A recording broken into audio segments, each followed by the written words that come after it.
everyone, and a very good afternoon, and welcome to this webinar. I am extremely excited to host you today, and welcome to this webinar on mastering AIBE. Like I said, I'm really thrilled to have you all with me today, and we're going to dive into the strategies and tips to help you ace this really important exam. Before anything else, let me introduce myself. So my name is Mansi Mankotia. I'm going to be your host, your friend and your mentor for this webinar. I'm so sorry, Sunil. The mode of language is going to be English for the webinar. I'm really sorry. Okay, so I was telling you about myself. So I'm a postgraduate in law from NLU Shimla. Currently, I'm a PhD research scholar and I work at Loctopus as a learning manager. And I make courses here, I develop courses, I teach a few. Some of you might have met me in the courses as well. And like I said, today I'm going to be your host and your friend for this webinar. I'm really happy to see you all. Before I tell you all about what is there in store, I just want to know a little bit about you guys as well. So I just want you all to spare some time and introduce yourself in the chat box. Just tell me, like, in if you are law students or in which year of law you guys are.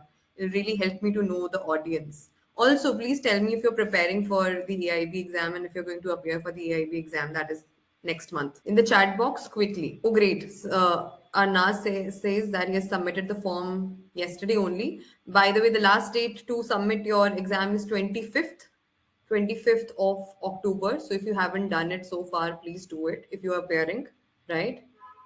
So please let me know if you're going to appear for the exam. Great. How many of you are going to be, I mean, this is going to be their first attempt of AIB? Okay, a lot of responses. That's right. That's good. So I can see that almost all of you are going to appear for the exam, and most of you are appearing for the first time. Okay, I'm assuming that you'll be slightly nervous and you want to know what has to be done, and that's fair, honestly. Great, and that's why we are here. Anyone who is going to appear for the next year's exam, just here for the sake of knowledge and information, that those can also let me know. Yes, Payal, you can give the exam if you're in the final year. Okay, Aishwarya is here for the next year exam. That's great. Science Srinivas is also going to graduate in 2025. So you'll be all right. That is very nice. Okay, so again, a very warm welcome to this webinar, guys. Before we get started, let me introduce Loctopus and Loctopus Law School. So, for over a decade now, Loctopus has been a very trusted platform for law students and professionals. We bring you the latest opportunities, resources, and career guidance. And I'm sure you all know about Loctopus. That's why you're here, and you've been following us, and you've been using Loctopus for your for the right sort of career opportunities and resources, and that's why you're here today as well. Loctopus Law School, our learning arm. So we are building on this mission by offering really high quality, practical, and affordable legal education since 2020.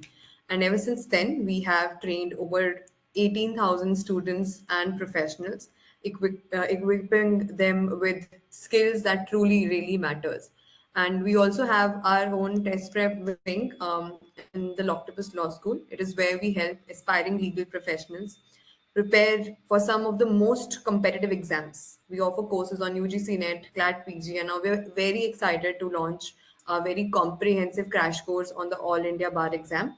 And our goal is to provide you with the knowledge, the resources, and the confidence that you really need to clear these exams with, right? So I'm really happy that you guys have spared time on a Sunday afternoon for this webinar, and I really hope that this webinar is going to be very, very useful for you.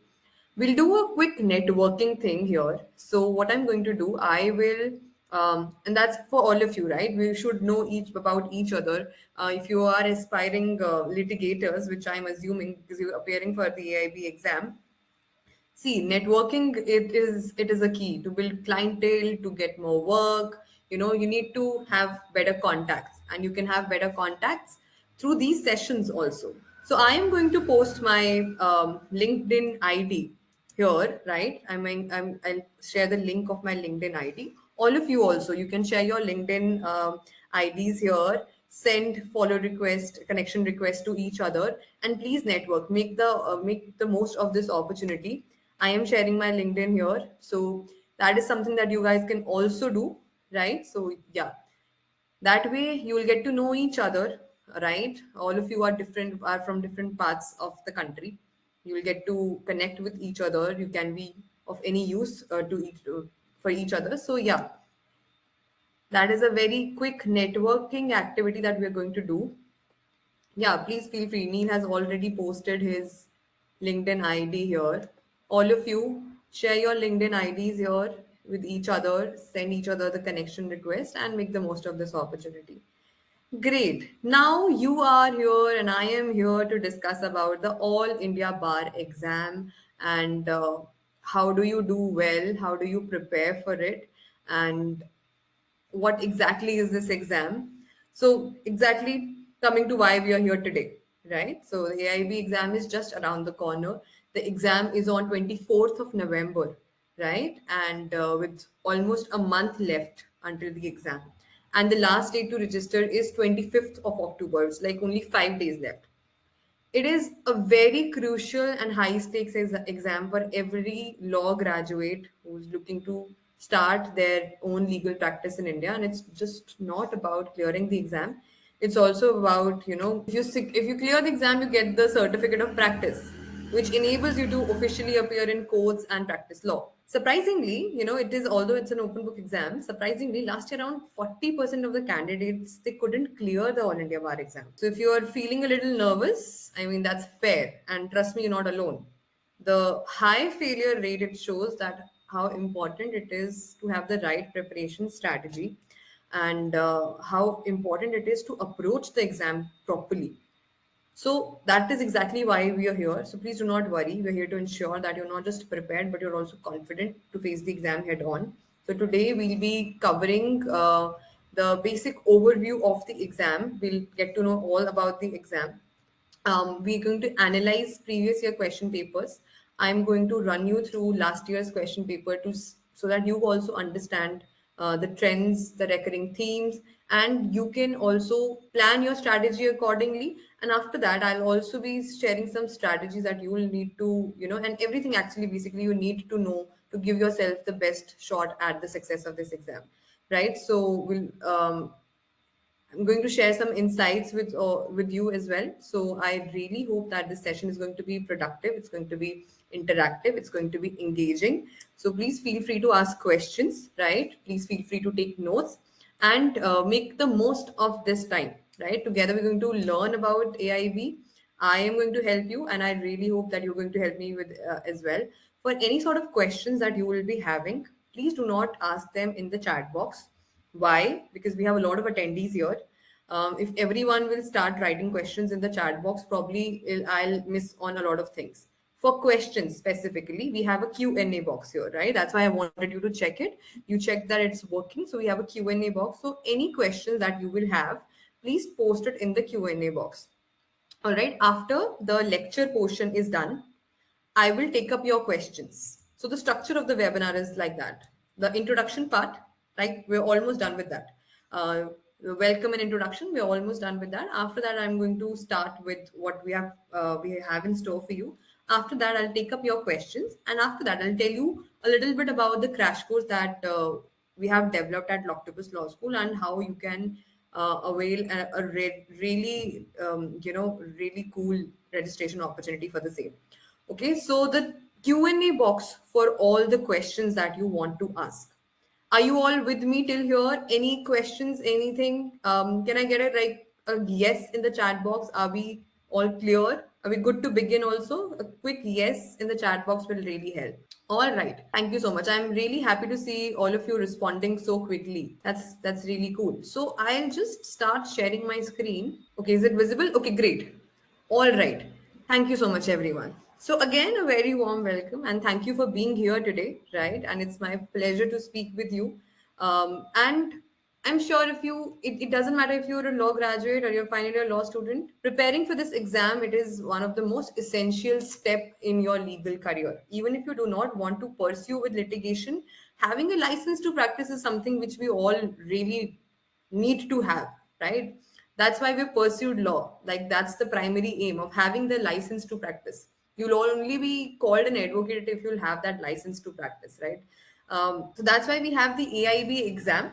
So most of you all are aware of this thing that AIBE, the All India Bar Exam, is conducted by the Bar Council of India or the BCI, right? And you might already know that this is a mandatory exam for those who wish to practice law in India. If you want to be a litigator, right? If you want to practice in courts, you want to litigate. And it is designed to assess your basic knowledge of law and to ensure that you are qualified to offer legal services to the public. Now, the exam itself is of 100 marks. Okay, it consists of 100 multiple choice questions, and you need to score at least 40%. That's 40 out of 100 marks to pass. And once you pass, you receive what is called a certificate of practice from the Bar Council of India. And this certificate essentially gives you the green light to appear in the court and represent clients across the country. Now, and let's just understand who can take this exam. Before this, I just want to quickly check if you all. Okay, so you want me to zoom in? Don't worry. After the webinar ends, I'll anyway share the PPT and the recording of this session with all of you. So that should not be a problem. But otherwise, I want it to be readable for all of you. So if it's readable, it'll be great. Okay. Thank you everyone for the response. So like I was telling you, now let us understand who can take the exam. So firstly, you need to hold a LLB degree. You have to be a law graduate. So whether it's a 3-year or a 5-year program, usually it has been this way, right? So the 3-year or 5-year program from a recognized law school in India, right? University or a law school that is recognized by the Bar Council. And this particular fact, it is non-negotiable. It has to be a recognized law school. Okay. And usually till last year, that was the only eligibility criteria. However, very recently, the Supreme Court has ordered something, and there are significant changes in the eligibility criteria now. Now there are, there are law students who are in their final year or who are in the final semester of their law school. They can also take the exam. They're also eligible for the exam. But what is the catch here? That you must not have any backlogs from your previous semesters. In other words, you need to be in good academic standing to qualify, right? If that's the case, then you can take the exam even in the final year of law. Another scenario is if you have passed the exam but you haven't received your degree, which happens quite often, that you have completed your 10 semesters or your 6 semesters, if it's a 3-year law course, and you've completed all of it, your exams are done, your result is out, but you have still not got that formal degree. But in that case also, now you're eligible to appear for the exam. Okay. Earlier it used to be that you need to had the degree, and then you had to get yourself enrolled with the State Bar Council, and then you could apply for the AIB exam. However, it has been changed significantly now by the Supreme Court order. So even if you do not have a degree right now, but you have the mark sheets with you, which shows that you have completed your law, that would suffice. You can appear for the exam. I remember when I gave the exam, the State Bar Council only it keeps your law degree with them. My degree of law is still with the State Bar Council, the original one as well. So it was a prerequisite earlier, but recently it has been changed. So even if you are in your final year, you can appear. Even if you have completed law but do not have your degree, you can appear. Okay, and let's say you had to surrender your enrollment certificate for some reason, right? You were enrolled to the State Bar Council, but then you had to surrender your enrollment certificate for any reason. In that case, also now you can take the AIB. So this is the change eligibility criteria, which is very essential for you to know to avoid any surprises later on. And like I already mentioned, the goal of the Bar Council here is not only to ensure that candidates are qualified, but they also want to make sure that everyone who takes the exam, they have at least a basic or uniform level of legal education. And that's why the eligibility criteria has been changed. So if you fall under any of these eligibility criteria, you can take the exam. Now let us understand the pattern of this paper, right? So it's very you should know about it very carefully, right? So let's say, okay, so the AIB exam, it consists of 100 MCQs and each question is worth 1 mark. So it brings the total to 100 mark. So one very important aspect to note here is that there is no negative marking. This means that even if you're unsure about an answer, it's always better to make an educated guess rather than you leave the question blank, because you won't lose any marks for any incorrect answers. So make sure to attempt every question that you are going to face. Okay. And in terms of time management, you will have 3 hours to complete the exam. All right. While that may sound like ample time at this point, but keep in mind that you will have to navigate through different subjects and you have to read carefully each question.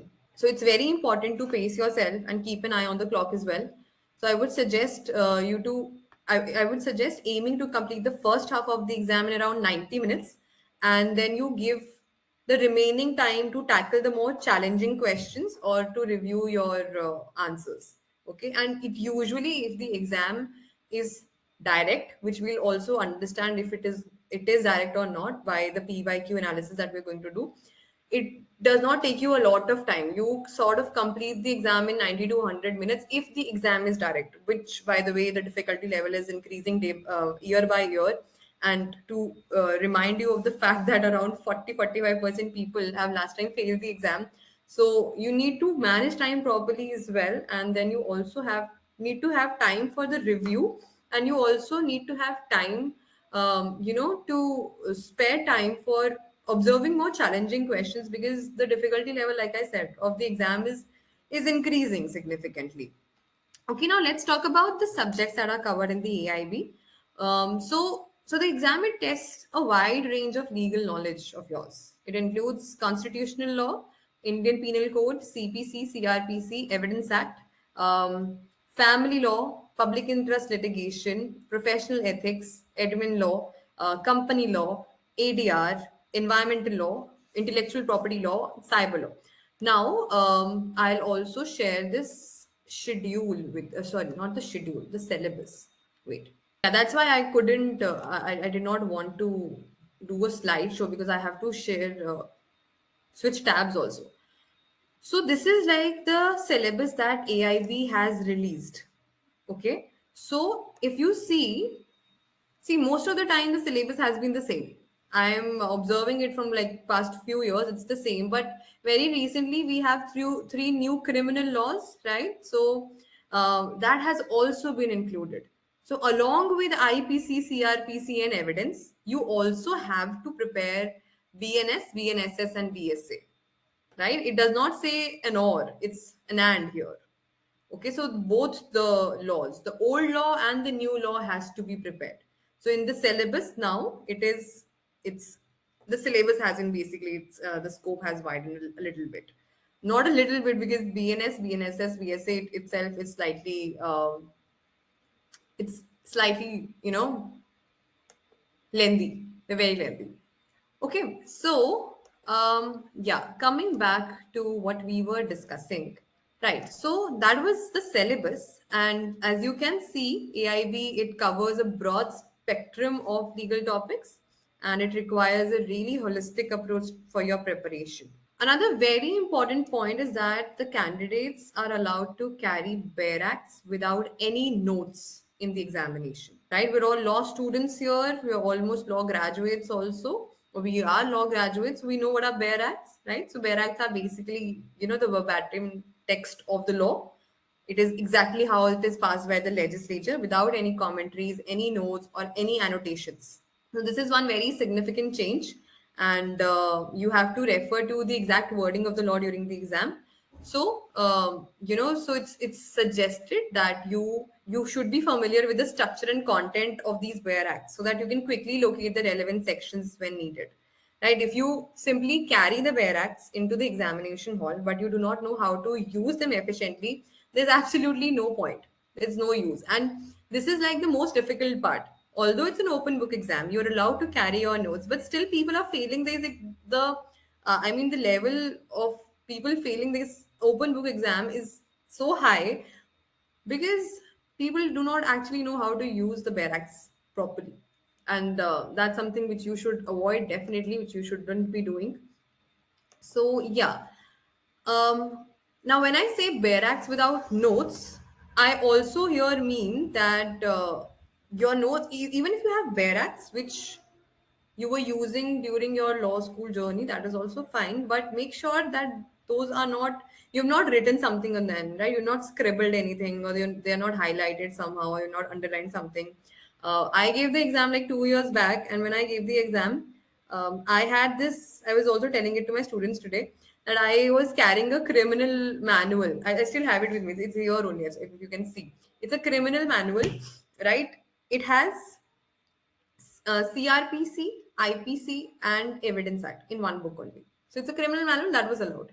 But I have this very bad habit of underlining things with different colors and highlighting important things and writing, short notes in little brackets here and there. So a lot of scribbling I had already done. And I used to make, I don't know, I have a very weird habit of making clouds. Just little artist in me gets really artisty with the books. So that one book, that one criminal manual had three most important laws. It had IPC, CRPC, and evidence, right? And the book was colored, not like colored, but it had really, underlined and highlighted stuff. I was not allowed to take that book with me in the examination hall. Why? Because I had written something from the pencil or a pen over there, and I had scribbled something was highlighted. So it is also considered as notes. So when they say without notes, it means that no extra study material, but only the verbatim text that is there. That is exactly passed by the legislature. And for that, now we have, there are special bare acts that come in the market, which are designed specially for the AIB exam. It's usually a set of 20 to 25 bare acts, subject wise, which you get, and that you can carry, and that is allowed. Otherwise your textbooks, your other study material, if you've made your handwritten notes, or if it's some notes by any coaching center, it does not count. Only bare acts without notes. Yeah, it means that Bayracks, I mean, Simran, it does not mean that it has to be new specifically, even if it's old, but there shouldn't be any scribbling, right? We sort of do this thing. I mean, I'm not sure about you. I am that very silly student. I've been that very weird student who's in habit of doing all of this. So please don't do that. That'll not be allowed. And I mean, I went to the examination hall without IPC, CRPs, and evidence. And oh God, that shouldn't be the case with you. So a heads up, please do make sure that the the barracks without notes that you're carrying are actually without notes, and notes here means any sort of notes, right? Now, let us quickly go through the some analysis that I have done for you of the past 3 years. All right, we're going to check. We cannot possibly go through all the question papers, so we'll check the question paper, like the proper question paper of the 2023 exam. But for an analysis that I have done, what all I have observed in the past three question papers, that is something that I want to share with you. So the 2021 exam, right? Take a look at the 2021 All India Bar exam and what we can learn from it. So the exam was considered to be of easy to moderate difficulty, right? There were some questions which were extremely straightforward and that could have been answered really quickly. There were some questions that required a little bit more careful reading and understanding. But overall, on the whole, it was manageable for the candidates who had a really solid grasp of the fundamental legal concept. One really important key takeaway from the 2021 exam was that the focus was on questions directly from the Bare Act. In fact, around 70 questions, 70 out of 100 questions were taken directly from the text of various Bare Acts. This actually highlights the importance of being very thoroughly familiar with the exact wording of the laws, as well as understanding the structure of the Bare Acts also, knowing where to find specific provisions, and having, quick recall of important section. It can make a significant difference in your overall performance. And there was also one very noticeable shift in the pattern when we compare it to the earlier exams.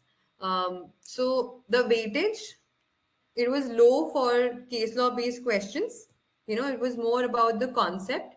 It was more about the provisions, and it was less for the case law based questions. For the exams that were before 2021, candidates, they really had to know case laws and what were their implications.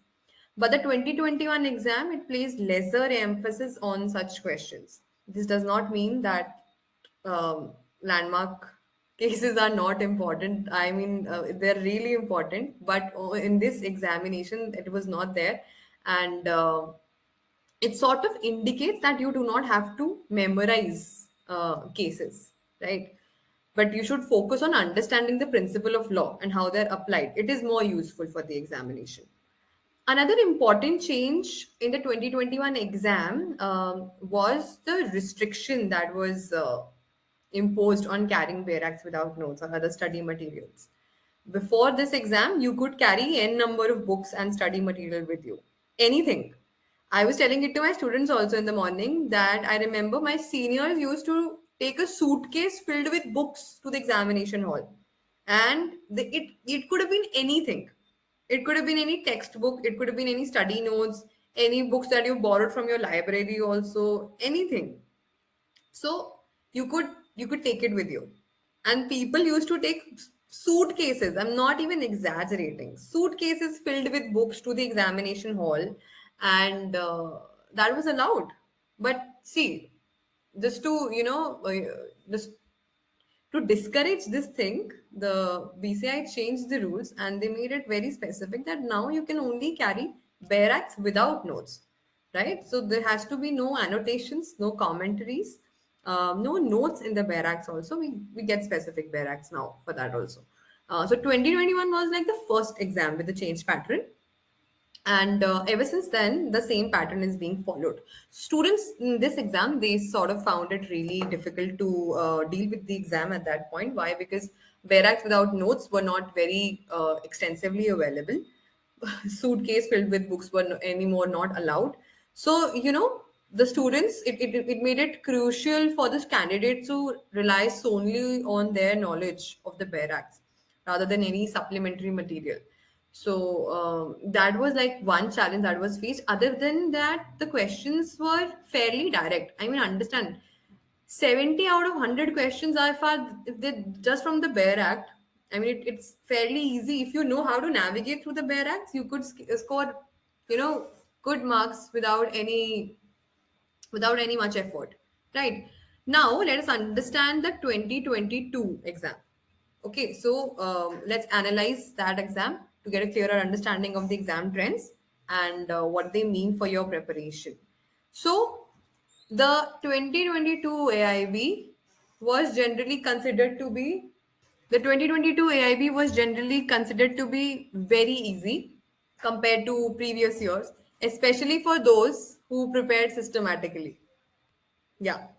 So if you had prepared well, if you had went through your bare acts properly, if you had checked the table of contents properly, it was the easiest exam ever. I have cracked the exam in 2022, and I can tell you this thing that even without IPC evidence and CRPC bare acts, I could do really well because the exam was so easy. The questions were too much direct. Even if with basic, information, basic and common knowledge of law, you could really easily attempt it. The majority of questions were direct provision based questions from the bare acts, and it meant that if you're familiar with the key sections also and the provisions also, you could very easily answer these questions. So similar to the pattern that we noticed in 2021, they emphasized the exact wording and provisions in the law rather than expecting candidates to interpret any complex scenarios, which, by the way, changed in the future. Okay. Also, the exam included a very good number of very basic questions, that tested your foundational knowledge only. Very straightforward questions, only required you to have clear understanding of common legal principles rather than any advanced legal reasoning. In fact, there were some very common knowledge based questions also, which did not necessarily require any sort of just legal awareness, general awareness. That no sort of in-depth legal study was required, but a general understanding of some well-known legal facts that would have sufficed. Also, similar to the 2021 exam, there was less weightage given to the judgment and the case law-based questions. It suggested a move towards evaluating students on, based on their grasp on the statutory law rather than any sort of case law analysis. But, again, case laws, landmark cases, it's still a very important part of your legal knowledge. However, again, it was not heavily focused in the examination, but it does not mean that they're not important. It's still important to know the key cases, and you should definitely prioritize understanding the core legal provisions that are there as your main preparation strategy. Okay. Overall, the exam was highly predictable for candidates who prepared well, and if you had studied the Bare Acts carefully, and if you were familiar with like major legal principles, you would have found the exam to be quite manageable, and the predictability was high if you had a focused preparation strategy, right? If you're focused on a detailed study of the text of the law, then you would have actually analyzed the pattern and you could have predicted the next question also. It was so easy. Okay. Now moving to the AIB of 2023, which is your last year's exam, by the way. Okay. Uh, this exam was rated as moderate to difficult, right, for a change. And this change in difficulty level was very apparent right from the first question. It had a challenging mix of questions. We'll go through the question paper also, you'll see. The earlier exam, they focused heavily on direct questions from the Bare Acts, but the 2023 exam, it required a deeper understanding and practical applications of the legal concept. And this time there were around 50 or fewer actually direct questions from the Bare Act, which sort of indicates that while direct questions were still there, they formed a smaller portion on the paper compared to the previous years. The remaining questions tested not just your legal knowledge, but also your ability to apply the knowledge to different situations. There were application based questions, there were analytical questions, and they demanded a more thorough comprehension of legal principles and also an ability to, reason through various scenarios. However, there were still common knowledge-based questions also. They continue to appear in the exam, and these questions they tested your basic legal awareness and your knowledge about general principles of law, which should be known to all the practicing lawyers. That was still there. So though these were not particularly difficult, but they required a broad understanding of legal concept.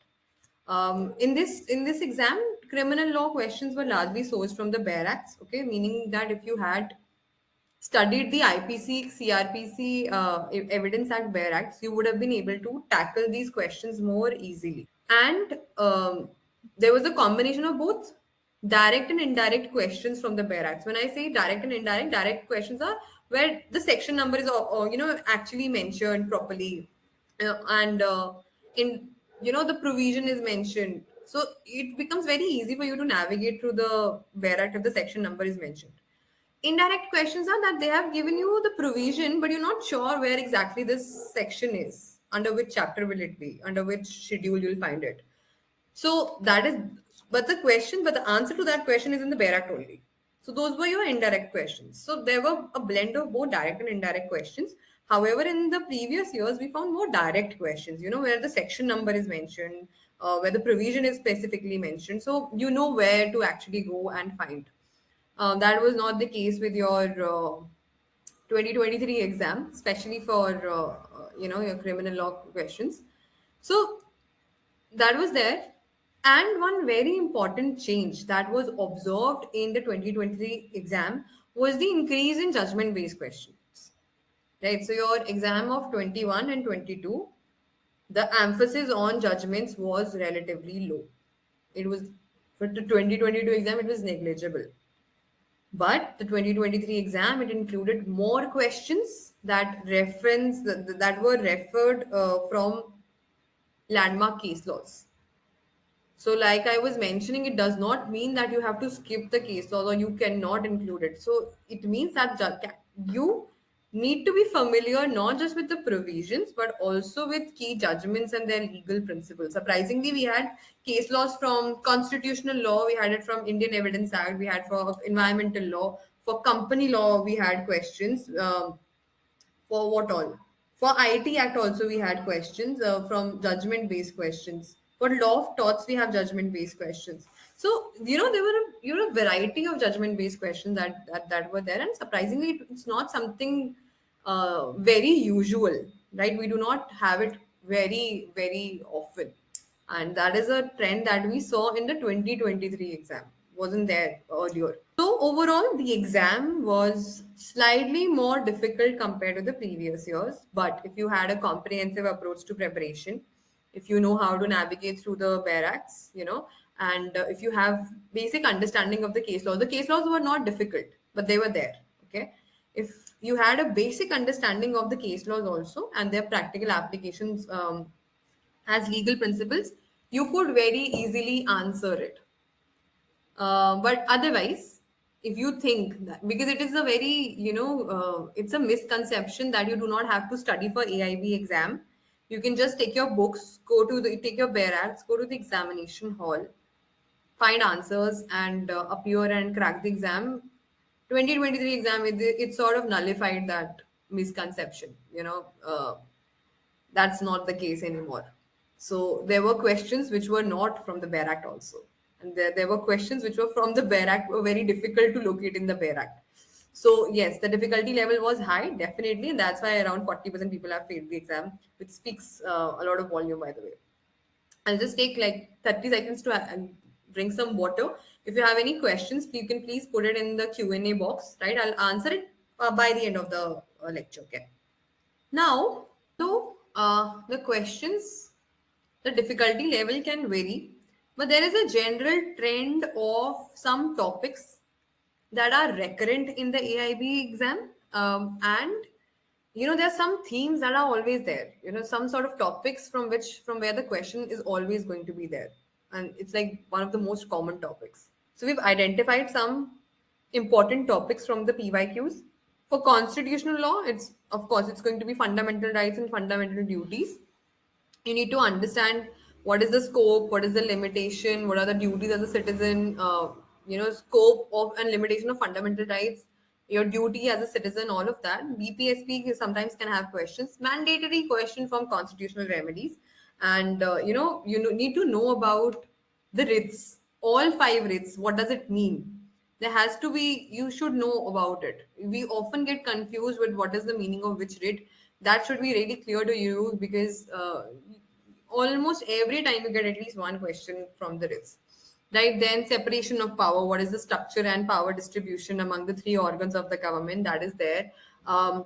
Several landmark judgments, especially which are related to your basic structure doctrine, right? Or otherwise, you just know that this is like very important question, very important cases, landmark cases of constitutional law. You should be well versed with, because the bare act that you're going to carry with you, it is not going to have the judgments. So that is something which you have to go prepared with. You should prepare it beforehand.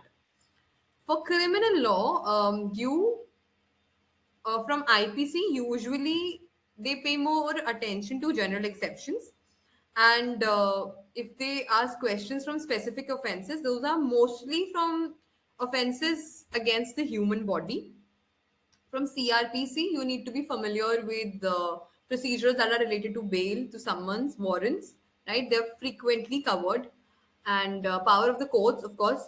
And now that we have new laws, okay, so there's a possibility of questions being asked about, you know which law has been replaced by which law, or what is the new section number for this provision. So you need to carry both the barracks, or before that you actually should go through a comparison chart also. Okay, so yeah, that is also there. For Evidence Act, questions are mostly from burden of proof, presumptions, okay, regarding rules governing the examination of witnesses. So these are some key areas for criminal law. For family law, Hindu Marriage Act, questions are mostly from Hindu Marriage Act. Okay, and then you have some questions from Muslim personal law as well. Understand this thing, for Hindu law, you can carry bare acts. For Muslim laws, you probably do not have bare acts, so you need to know the concept if you want to appear, if you want to, crack the question. So you cannot carry a bare act. There are no specific bare acts for Muslim law, right? For Muslim divorce, for Muslim marriage, you do not have specific bare acts. There is no codified law we have. So you need to know the concept. And the questions are mostly, that's why it's more concept based, right? Because you cannot, there are no codified provisions that we have for Muslim law. And since very recently we had a judgment on same sex marriage, where the Special Marriage Act was extensively discussed. So there is also a possibility of some questions being asked from the Special Marriage Act. I would not suggest you to carry the Bare Act of Special Marriage Act to the examination hall, but at least go through the provisions, just skim through it so that really, if any question is being asked from the Special Marriage Act, you should be in a position to answer it. You could at least take a guess. All right, that much you should be prepared with. For contract law, mostly the questions are from key elements such as offer, acceptance, consideration, your capacity to contract, free consent, basically all your essentials for a valid contract, right? How a contract can be breached, what are the remedies? If we go back to the if we go back to the syllabus here, we'll see that contract law, along with 1, 2, and 3, three more acts have a weightage of 8 marks. Right. So they're like four acts, they have a weightage of 8 marks, out of which, let me tell you, 4 marks are solely for law of contract and 4 marks are for other acts, other three acts. The division, it differs. Okay. So the questions that are there, they're going to be around 3 to 4 questions from law of contract. It is usually, and it's mostly from the essentials of valid contract, from breach of contract, and remedies. Sometimes there can be questions. So there will be at least one question from SRA, one from negotiable instrument. That way also the questions are going to be there. Okay, but otherwise this is like the most common topics that we have found so far for contract law, and the 8 marks that are there for the four laws. For law of torts, again, we do not have any specific codified law for this, but you need to have basic understanding of the law of torts. If you know different types of law, what are different tortious liabilities that are under law of torts, you can do well. Apart from that, there are two legislations for which you can carry a bare act. That is your Consumer Protection Act and the Motor Vehicle Act. Right. There can be questions from both these statutes. Otherwise, law of torts does not need any specific carriage of bare act. If you have basic information, knowledge of the different types of torts, you can do well. For professional ethics, you need to know the duties of advocate and disciplinary powers of bar council. Suggested to take with you the Advocates Act of 1961, right? That will really help you. The weightage is around 4 to 5 marks only. But again, it'll be easier for you to navigate through. Anyway, Advocates Act is not one very hectic legislation, so should not take you a lot of time and should not take you a lot of effort. All right, so these are some topics that we have identified to be slightly important from the perspective of, recurrent sort of topics that we have observed in the past few years. Now I will take you through the question paper of last year's exam. You can tell me if it is visible to you. Guys, if you have questions, write it in the Q&A box. In the chat box, it'll get lost. Can you all see the question paper on your screen? I would want a very quick response from all of you. Okay, are you all with me till here? Are we all good till here? If you're all good with till here, write a good in the chat box, because I'm not sure for what you're writing. Yes. Okay, great. Thank you for your response. Now we'll just quickly go through the exam, the question paper of last year, and we'll see what sort of questions were there. Okay. Okay. Now, like I told you, see, The question paper will always follow this format. This one. First 10 subject questions will be from constitutional law, then 8 from IPC, 10 from CRPC, 10 from CPC, 8 from the. This is going to be the pattern. Always for all the papers that are going to be for AIP. Okay? They have given the syllabus and they follow the same pattern only. Now, coming back to the question paper, like I was telling you, constitutional law had 10 questions, out of which 7 questions were concept based questions. You will not find the answer to those questions in the bare acts. Two were case law based questions. So only there was one question, question number 6, which you could locate and find in the bare act. Otherwise, all the questions were either concept based questions or they were judgment based questions.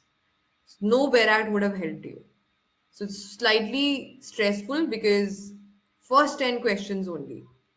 You know, had I been had I been the candidate appearing for the exam, if I open the question paper and I'll see that first 10 questions are of this difficulty, I would literally freak out.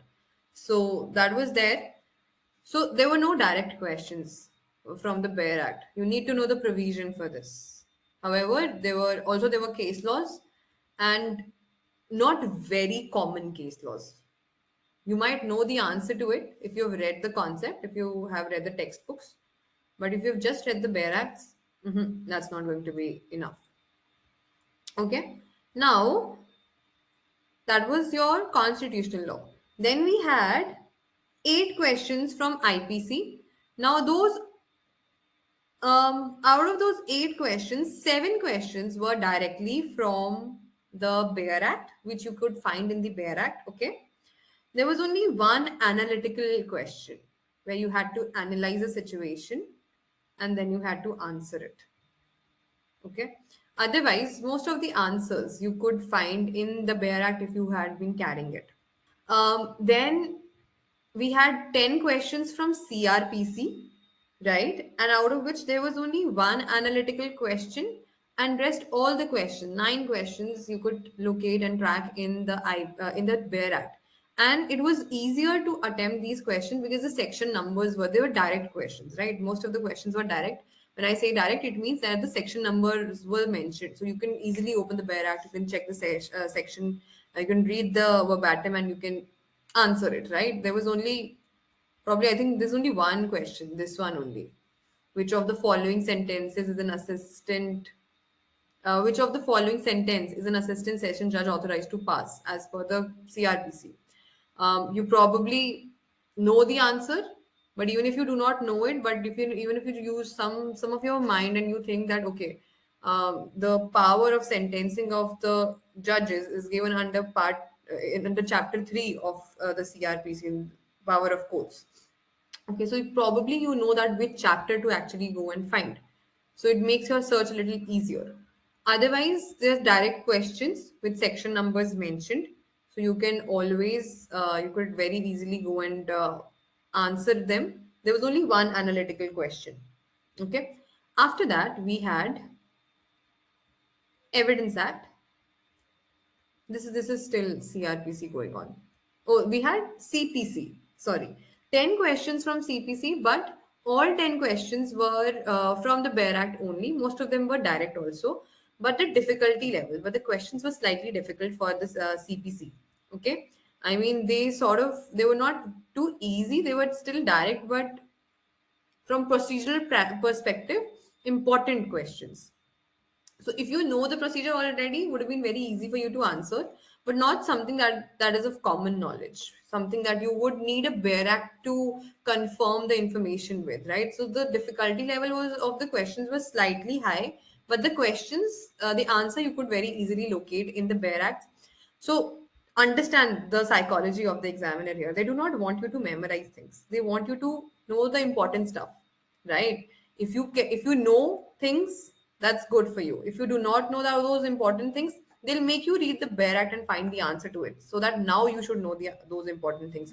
So CPC basically had questions which do not specifically mention any legal provision. There were legal provisions mentioned also in some of them, but in not all of them, but the questions were of high procedural value. So yes, for that you should know how to navigate through a Bear Act, because CPC's Bear Act, it's huge, right? You might get lost if you do not have a lot of things being, if you're not sure of what exactly you're looking for. Okay, so after that, we had questions from Indian Evidence Act. We had around 7 to 8 questions from Indian Evidence Act. Eight is the weightage, right?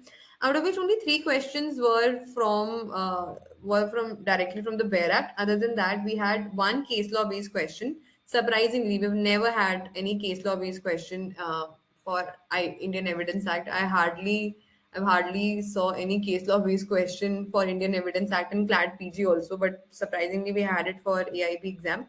But yeah, one case law based exam and four analytical or application based questions were there. Okay, and you know some of them you could very easily answer even if you use some common sense.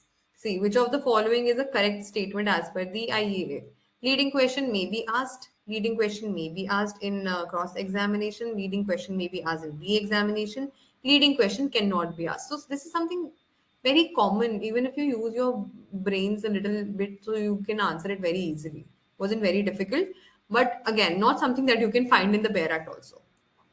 Okay, so otherwise, also the level of questions that were there in the Evidence Act were analytical in nature, which sort of wanted you to use your brains. If you think all the answers can be found in the Bear Act, again, that notion was actually somehow sabotaged in this exam.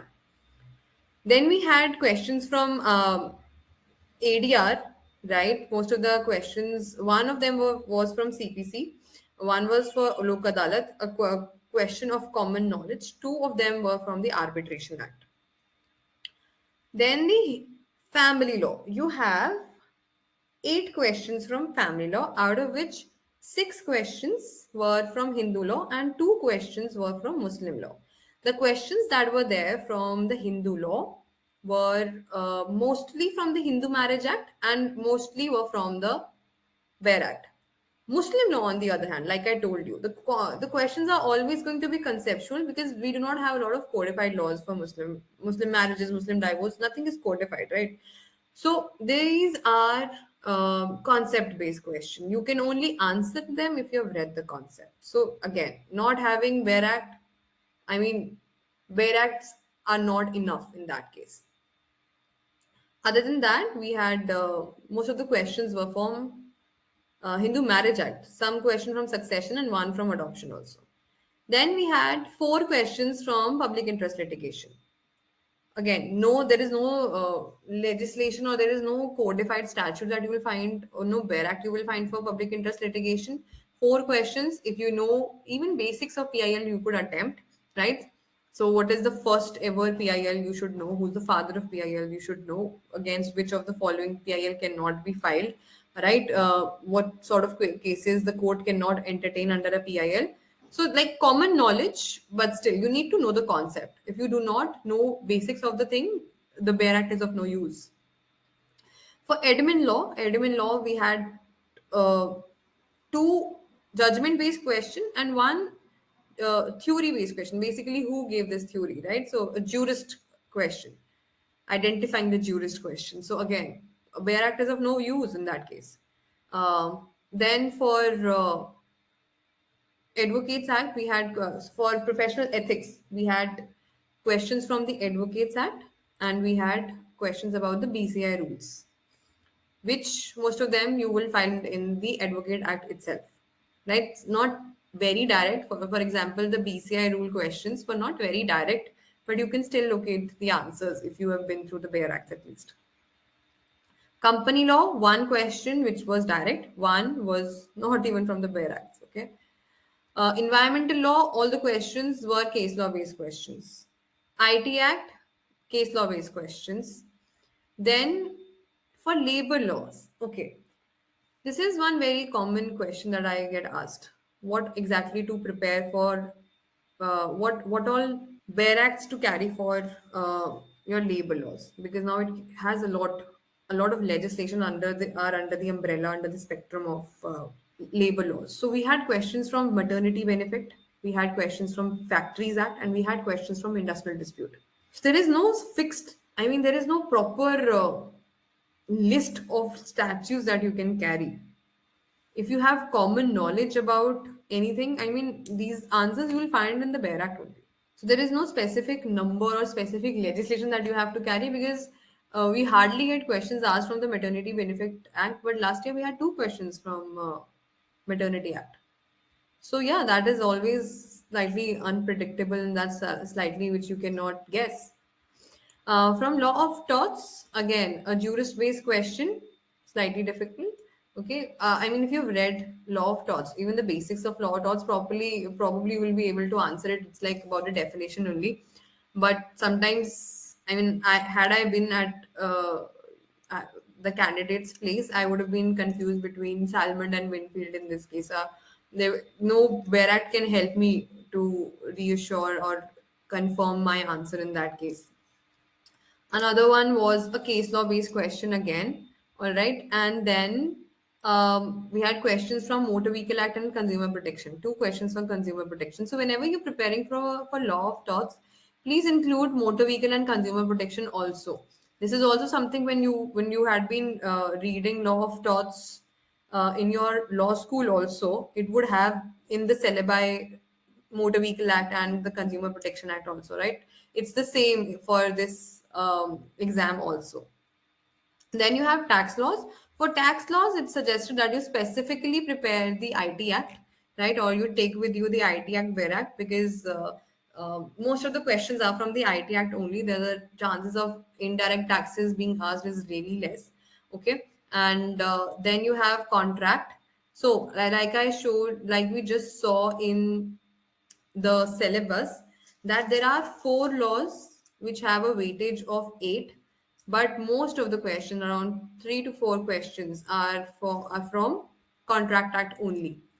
Other than that, there is one question from TPA, two questions from TPA, one from NI Act, no, two from NI Act. I'm sorry, but one of the question is fairly easy to attempt, even if you know like basics of NIA, even if you know meaning of NI, a negotiable instrument, you can very easily answer it. Okay, the second one, you'll probably need a Bare Act. Then there were two questions from the Land Acquisition Act. So again, it's your choice if you want to carry a Bare Act for that, but not something that I would suggest. For IPR, there was one question that was application based question, and one was a common knowledge. So if you have read the basics of IPR, if you know about patents, copyrights, and trademark, you will also know about their validity. You know how for how many years do they last. So one very basic question, but we usually do not get application based questions asked for IPR, but we had it last year. We hardly had application based questions before 2023. So now, after analyzing this, after going through this question paper, there's one thing that we can conclude, that it's not as easy as it looks. Okay. Not everything is about the Bare Acts. The questions are application based and analytical in nature. They're checking your common knowledge also, and they're also checking if your brain functions properly, because some of the questions can be answered with common sense if used properly. Okay, so not everything. If you think that you'll just wake up one day, ask for barracks from your friend and take them and go to the examination hall and you'll answer the questions, probably that's not the case. That's not how simple it is. Okay, which brings me to the next part of the session, which is the strategy that you have to adopt. So, for the strategy, now, first thing is that you understand the syllabus. And I'll share the link of the syllabus with you in the chat box so that you can go through it whenever you want to, right? Check the syllabus, check what all weightage is given to what all subject, right? Allocate your time accordingly to those subjects. You'll know, if you have the syllabus with you, if you've understood properly, you know the subject that is covered and their weightage, right? This will help you to allocate, like I said, the time and focus on different topics based on their importance. Pay a lot of importance to areas like constitutional law, criminal law, family law, professional ethics, contract law, the subjects with more weightage, right? These are the subjects which have more weightage, and they're frequently tested also. Second is that you gather the material. Collect the essential material that you need for the preparation. We do this thing quite often, that we somehow we take the exams really lightly. We do not order the bare acts on time, or on the day of the exam we sort of go to our friend asking for, if you have extra bare acts. Please don't do that. Keep the material with you in advance. Why? Because you just saw the question paper, that the questions, although even if the questions are from the bare act, you cannot locate it very easily. You will at least need to know what is where for CRPC and evidence specifically. And now it's more difficult. Why? Because you have more laws. You have seen new criminal laws. So if you do not have the material with you and you will not give yourself that time to prepare, it's going to be difficult. Understand this thing. The trend that we have observed is every year the exam is getting more difficult. So you would not want to fail this exam, because trust me, if you fail an open book exam, it's like it's weird. It's sort of embarrassing also, right? Nobody would want to fail an open book exam, but the failure rate is so high that it's sort of it is challenging. I mean, it's sort of concerning, that why is this even happening. It is happening because we do not give ourselves the proper time, right? We wake up one day and we think that, okay, I'm going to crack this exam. We try to find bare acts. Sometimes we find it, sometimes we do not find it, and we go to the examination hall with incomplete preparation. uh, and then we struggle to find proper answers. I remember in an open book exam also, I've seen I've saw people asking questions from the person sitting next to them, that fourth ka first bata de वैसा. It's not, it shouldn't be the case, right? And the invigilator was also very shocked that, oh my god, you have to cheat in an open book exam. Is that like, what is wrong with you? So that should not be the case with you. And please, that's why, gather your material on time. Once you have gathered the material, start reading the bare acts. All right, if not everything in the bare acts, at least know what is where, which chapters talks about what, so that if the question is there, you can at least take a guess, okay, that maybe in this particular chapter I can find answer to this, right? So there are questions like these now in the exam, in the CRPC portion and the evidence portion. You could only answer those questions. I mean, also in CPC, right? The questions you could only answer if you knew where those provisions are actually located in the bare act, and you will only know that if you have went through the bare act. So gather the material, collect all the material that is required, and start reading the bare acts at least. See, scoring 40-45% marks or 50% marks is not very difficult. But if you're not getting that much, it means somehow we're lacking the strategy. And there is absolutely no alternative to reading the bare acts. If not everything in the bare act, at least the contents, so that you know what is where. Okay. After that, you solve the PYQs. See, now we went through the PYQ. We sort of understood this thing that, okay, this is a general pattern of questions, right? If you solve more PYQs, you will know what to expect. If not everything, probably something. And then you take mocks.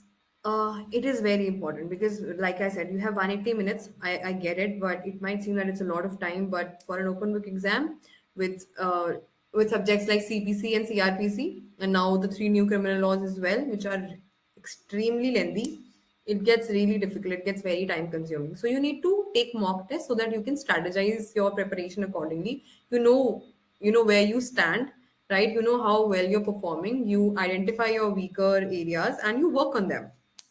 Cool. And after that, it's important that you revise everything and you stay exam ready. Now, when I say that you stay exam ready, it means that you calm and you know what to do. and you are actually prepared with the study material first of all, because this is like the one of the most common things that I have observed. I've seen it with my students also, some of my friends also, that they will want to find the bare axe on the day of the exam, or like an evening before the exam. They'll go to the market, or they'll probably ask their friends or seniors for the bare axe.